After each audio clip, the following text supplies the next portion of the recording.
I actually recently found out from a viewer that there's a little bit of a controversy over when the next decade starts. According to the Farmer's Almanac, the next decade starts January 1st, 2021. So do with that what you will. Well, you know my thoughts on the Farmer's Almanac. All right, we have a storm to talk about, and ice is the main part of the storm. So we'll take a look at Storm Tracker. There's a line in the middle of the map, the yellow line I've drawn, because the typical colors that we look at here are not right. It's just a complicated storm. So basically, south of this line is where it's mixing already as of 10 o'clock in the evening. So Burlington has a mix, Plattsburgh, Malone, Messina, even to the Upper Valley. The only snow or pure snow that we're seeing right now is up near Newport and St. Jay.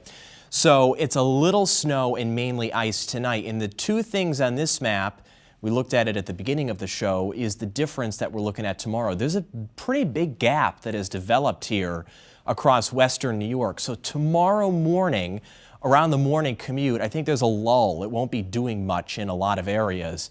And then this resurgence of moisture comes in for later tomorrow morning, and that'll last until late tomorrow evening. So most of the numbers are below 32. That's why it's turning into an icy mess. And if you're not below 32, you'll be close enough very soon. The winter storm warning is in pink, so that's all of the Adirondacks, all of southern Vermont. And see this purple down at the bottom? That's an ice storm warning. Now, we might come close to the criteria for an ice storm warning, but the Weather Service for now is keeping it as a more generic winter storm warning, which means there's some snow in the mix as well. But don't be fooled, there's a lot of ice on the way for southern Vermont and the Adirondacks, so much so that there will be power outages tomorrow.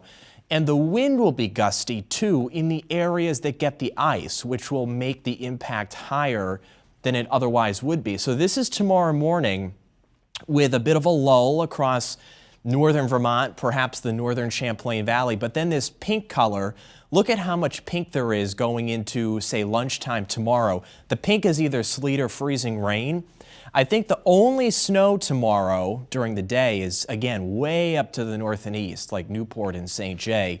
Everyone else has icing or plain rain, like in the Seaway Valley. Eventually, cold air gets pulled down tomorrow night, so everything goes over to snow, but it doesn't totally end tomorrow night. There's still snow showers or a period of light snow, especially down towards Lebanon, even into New Year's Eve, which is Tuesday. So in terms of the ice forecast, this is an update from what we saw earlier. The potential for a ½ inch of ice has spread a little north into the Malone area. Basically, anywhere in the Adirondacks has the chance for a ½ inch.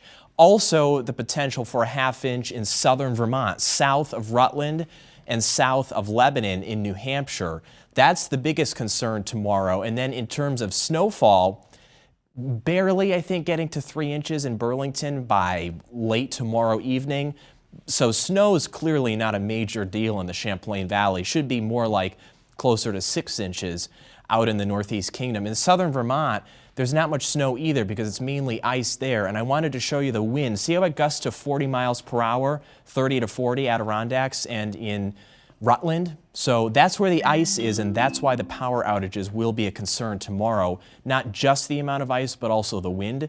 So it's an alert day. And then for New Year's Eve, just some lingering snow showers. Same deal on Wednesday. Still mild. In fact, there's rain showers at the end of the week.